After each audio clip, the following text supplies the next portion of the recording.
You cannot make your career trading the same lot size on every single trade throughout the year. This is what causes a fair value gap. It's not a big candle that has no touches in the middle, therefore fair value gap. So anchor time frame is where you can do the read the best. Many people take an edge and they say, the money doesn't come out, I will switch my strategy. Wait a minute, that strategy is really good. That's an interesting question. So I don't know your personality. I don't know your trading style. But when I do one-on-one with students, because I've been teaching for so bloody long, sometimes when a student asks a question, I can basically read through multiple layers of questions that they're actually trying to ask, because not everybody asks a question directly. They always get to a question after 5 questions. Like, it's never, the main question is never in the front, right? So I will be able to gauge only after talking to you for maybe 15 minutes where the actual problem lies.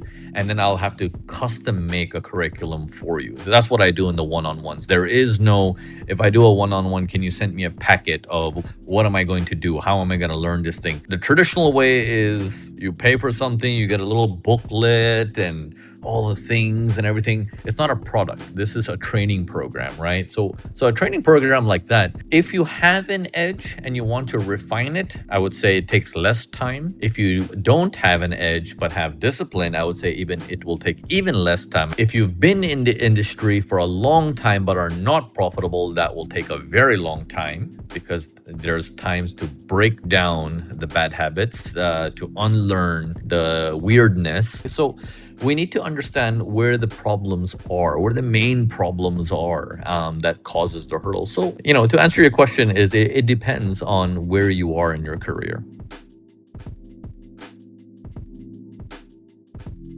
So the anchor time frame is where you can see your legs. So what that basically means is in today's world, since the concept of multiple time frames has been introduced, a lot of it ends up being on a lower time frame. So let's say if a person is supposed to do a daily time frame, and for precision he looks at the 4-hour time frame, that person's probably going to end up on the 5 minutes and saying, oh, I should do this now, or I should do this tomorrow, or this thing is getting ready like very soon. That, going down too many time frames has done so much damage.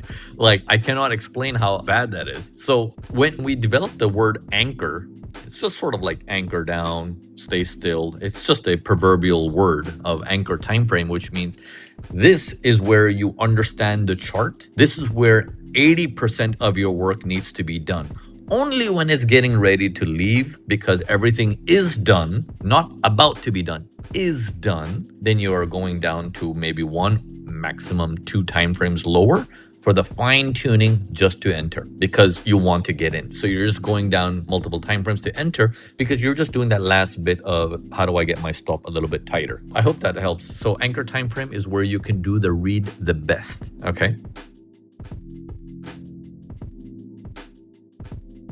I pay attention to what moves the market. Okay, so my whole game that I do is there demand? Can I get a good deal on it? And shall I buy it? Example, I'm gonna give you guys a very quick, rough example, okay? You like a particular product. That particular product is so expensive, you're like, I can't afford that product right now because my goal is to make money from that product, which means I need to buy it cheaper so I can sell it more expensive. Now, you wait for the most of the year, you're waiting for that deal to come by, and then Black Friday comes, where everyone wants to get that wonderful deal. Black Friday, White Friday, you stand in line, you go and buy that product. Now, there's a very key distinction about what I just described. You're looking for a deal onto a product that is in high demand. Just because something is cheap doesn't mean you have to buy it. So if currently PS5 are the things, or Louis Vuitton shoes, then you want to find a deal in the hot thing. You don't want to go and saying, hey, which aisle can I find the fidget spinners, please? No, you don't want to do that. Just because it's cheap doesn't mean you should buy it. It's no longer in demand.